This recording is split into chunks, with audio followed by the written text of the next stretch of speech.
Avant de parler d'angoisse ou d'anxiété, il est essentiel de consulter un médecin. Ce témoignage ne remplace pas un avis médical. Il est là pour partager une expérience vécue.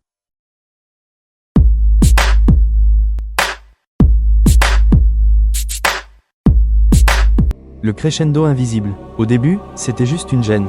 Un souffle plus court, des oppressions passagères, le cœur qui s'emballe sans raison, des nausées constantes, des étourdissements, parfois de légers vertiges, une vision floue par moments, des douleurs dans le ventre à en être plié en deux, des coups de poing dans le ventre et des tensions dans le corps que je n'arrivais pas à faire redescendre.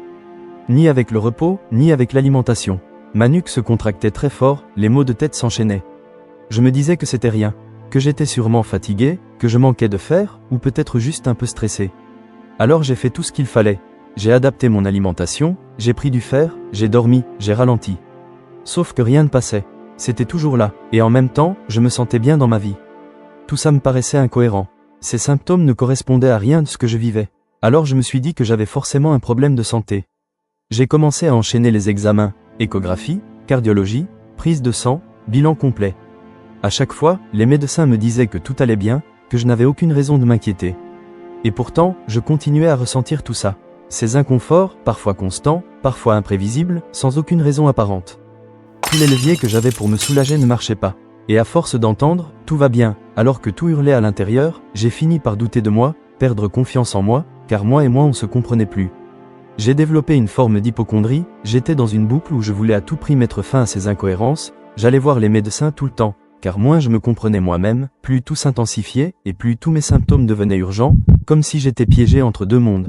Celui des symptômes que je ressentais, qui étaient de plus en plus forts et qu'à force je voulais fuir sans échappatoire, car on ne peut pas se fuir soi-même, et celui où tout le monde me disait qu'il n'y avait rien.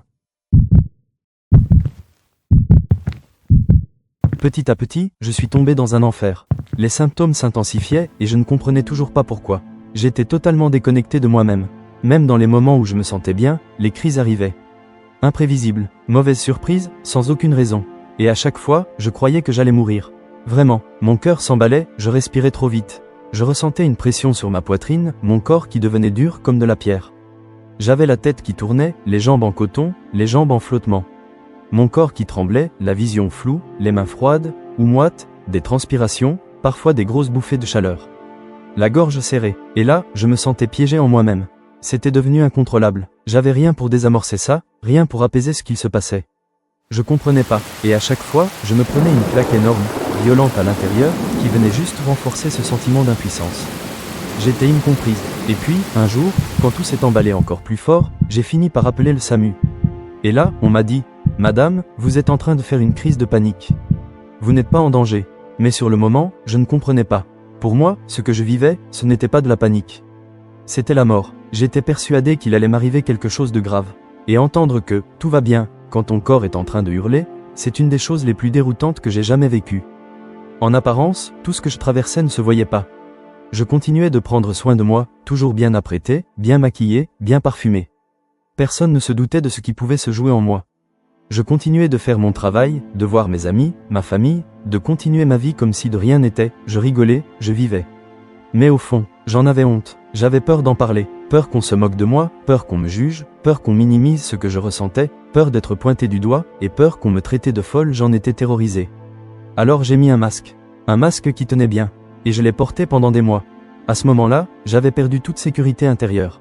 Je ne faisais plus confiance à mon corps. J'étais sur le qui-vive en permanence, à guetter le moindre signe, le moindre changement, comme si le danger pouvait venir de n'importe où, l'extérieur pouvait activer l'intérieur sans que je n'ai aucun contrôle là-dessus. J'avais énormément de tension dans la nuque, là où se situe l'amygdale. J'avais des palpitations en continu, comme un fond sonore impossible à éteindre. J'avais la nausée 24 heures sur 24, la mâchoire serrée, au point d'aller 5 ou 6 fois chez l'ostéo pour la débloquer.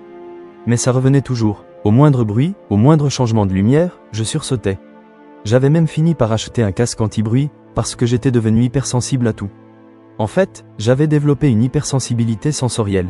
Un rien me faisait sursauter et amplifier mes symptômes qui étaient déjà là en continu, je passais mon temps à être dans un ascenseur émotionnel sans que ce soit moi qui appuie sur les boutons pour choisir les étages. Tout m'envahissait d'un coup, je me sentais attaqué par la lumière, par les variations de son, par les mouvements autour de moi. Chaque changement d'intensité était une agression, chaque crise était traumatisante. Alors je portais un casque anti-bruit, des lunettes de soleil, juste pour me protéger de ces variations-là. que je ne savais plus gérer, mais qui m'envahissait complètement, j'étais dépourvu de moi-même. Mon système nerveux ne savait plus faire la différence entre un bruit, une émotion ou un vrai danger. J'étais déboussolé, je me sentais victime de moi-même. J'étais impuissante face à ce que je traversais et incomprise face aux autres. Et derrière ça, d'autres peurs ont commencé à apparaître.